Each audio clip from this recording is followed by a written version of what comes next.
नमस्कार, स्वागत है आप सभी लोगों का ई बुक ऑनलाइन एजुकेशन में।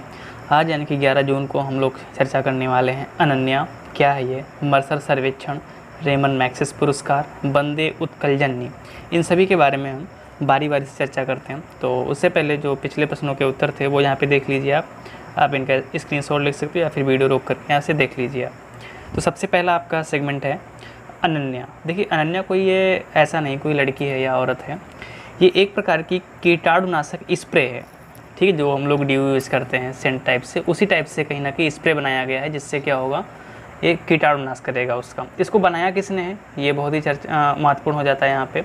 जो डाइट है DIAT द्वारा नैनो तकनीकी आधारित इस स्प्रे को विकसित किया गया है। अब हम डाइट के बारे में देखते हैं, जो इसका फुल फॉर्म है defence institute of advance technology. जो ये आपका डाइट है भाई, डिफेंस आ रहा है तो कहीं ना कहीं रक्षा मंत्रालय के अंतर्गत ही काम करेगी ये। तो जो डाइट है आपका वो रक्षा मंत्रालय के अंतर्गत कार्य करती है और इसकी जो स्थापना हुई थी 1952 में हुई थी। और जो इसका मुख्यालय है वो पुणे कहाँ पे आपका है, वो महाराष्ट्र में है। और पुणे पहले भी चर्चा में आ चुका है, जब मैं आपको नगर वन योजना में शायद मैंने आपको पढ़ाई थी, वहीं पे एक वाजरे का वन आया था। वाजरे के वन जो हैं वो आपके पुणे में ही हैं। तो इस तरीके से आप पुणे को भी याद रखना, तो इसीलिए आपका ये पुणे भी महत्वपूर्ण हो जाता है। तो नेक्स्ट आता है आपका मर्सर सर्वेक्षण। अब देखिए, मर्सर सर्वेक्षण क्या है इसके बारे में देखेंगे हम। जो मर्सर सर्वेक्षण है ये विश्व के कई सारे जो अच्छे शहर हैं उनको वहाँ पे सर्वेक्षित किया जाता है, यानी कि उनका सर्वेक्षण किया जाता है। अब जो 2020 में देखा गया है वो, यानी कि देखो, अगर मान लो 2020 में कोई भी इंडेक्स आ रहा है, कोई भी रिपोर्ट आ रही है, तो कहीं ना कहीं वो 1 या 2 साल पीछे की रिपोर्ट होती है। यानी कि अगर मर्सर सर्वेक्षण 2020 में आया तो ये 2018 या 2019 का इसमें डाटा होगा, ठीक है। तो इसमें क्या 209 शहरों का इसमें सर्वेक्षण किया गया और इस सर्वेक्षण के अंतर्गत क्या जाता है, जैसे मान लीजिए किसी शहर का सर्वेक्षण किया गया तो वहाँ पे रहने की व्यवस्था कैसी है, खाने की व्यवस्था कैसी है, शिक्षा कैसी है, पानी कैसा है, बिजली कैसी है। तो इन सभी मानकों को आधार बना करके ये रिपोर्ट तैयार की जाती है। और ये करती क्या है एक्चुअल में, वहाँ पे रहने का तरीका क्या है, यानी कि कॉस्ट ऑफ लिविंग सर्वे, यानी कि कौन सा शहर या कौन सा देश कितना महंगा है वहाँ पे रहने के लिए, तो इसी में रिपोर्ट में ये बताया जाता है।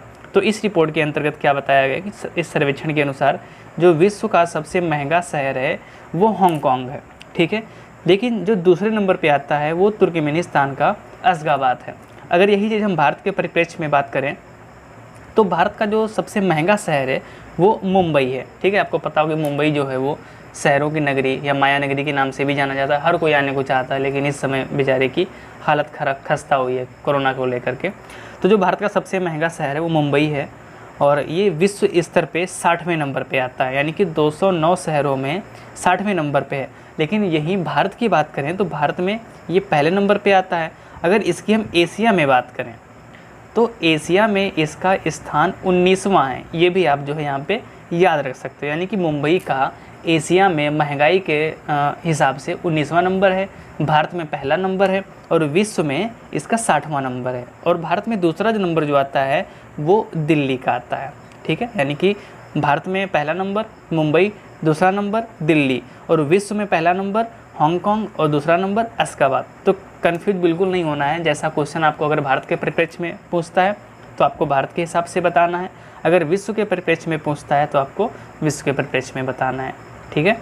नेक्स्ट आता है रेमन मैग्सेसे अवार्ड। देखिए, ये हाल ही में चर्चा में इसलिए अभी इस साल का किसी को अवार्ड नहीं दिया गया और इसीलिए चर्चा का विषय रहा है, क्योंकि कोरोना को चलते हुए इस साल का जो पुरस्कार है, यानी कि मैंने अभी बताया ना पीछे, कोई अवार्ड है, कोई इंडेक्स है, तो एक साल पीछे का दिया जाता है, वो पीछे का डाटा होता है।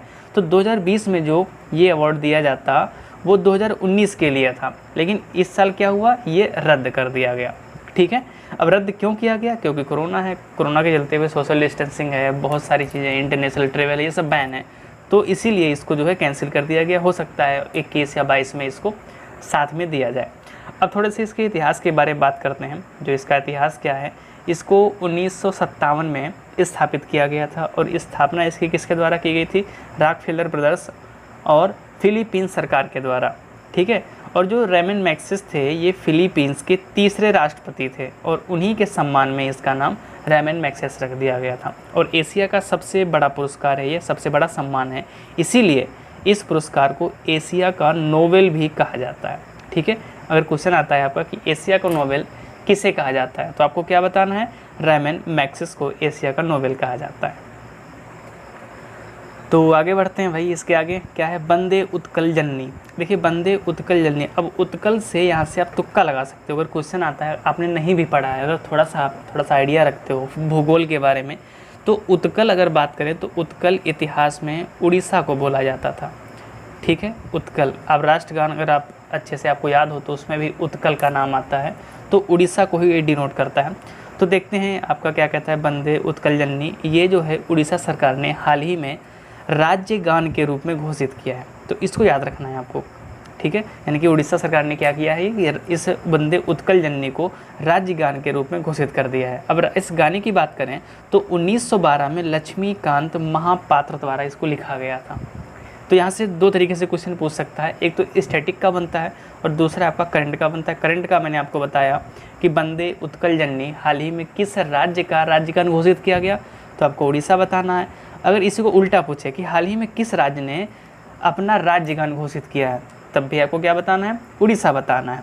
अब उड़ीसा के बारे में हम अच्छे से मैप में भी समझे थे, लोकेशन भी देखी थी और इसकी बाउंड्री साझा करने वाले स्टेट भी देखे थे, लेकिन फिर से थोड़ा सा हम इसका रिवीजन कर लेते हैं। अगर उड़ीसा की बात करें तो इसकी राजधानी है भुवनेश्वर, मुख्यमंत्री वर्तमान में नवीन पटनायक, जो राज्यपाल हैं वर्तमान में गणेशी लाल हैं, और लोकसभा की सीटें 21 हैं, राज्यसभा की सीटें जो हैं आपकी वो 10 हैं। और आपको पता होगा जो आपकी नेवी की ट्रेनिंग जहाँ पे होती है, जो नया रिक्रूट होता है नेवी में, उसकी ट्रेनिंग उड़ीसा में होती है। ठीक है, और जो जहाँ पे ट्रेनिंग होती है उसका नाम है चिल्का झील, और चिल्का झील जो है वो भारत की सबसे ज़्यादा खारे पानी की झील है।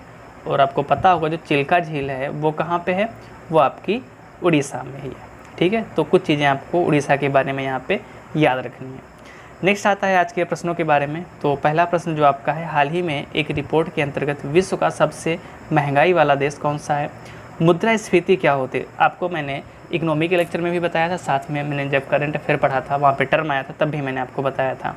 थर्ड है, न्यूजीलैंड की राजधानी तथा वहाँ का सबसे बड़ा शहर कौन सा है। अर्पित क्या है, कल इसके बारे में चर्चा हुई थी। और डेनमार्क की राजधानी आपको यहाँ पे बतानी है।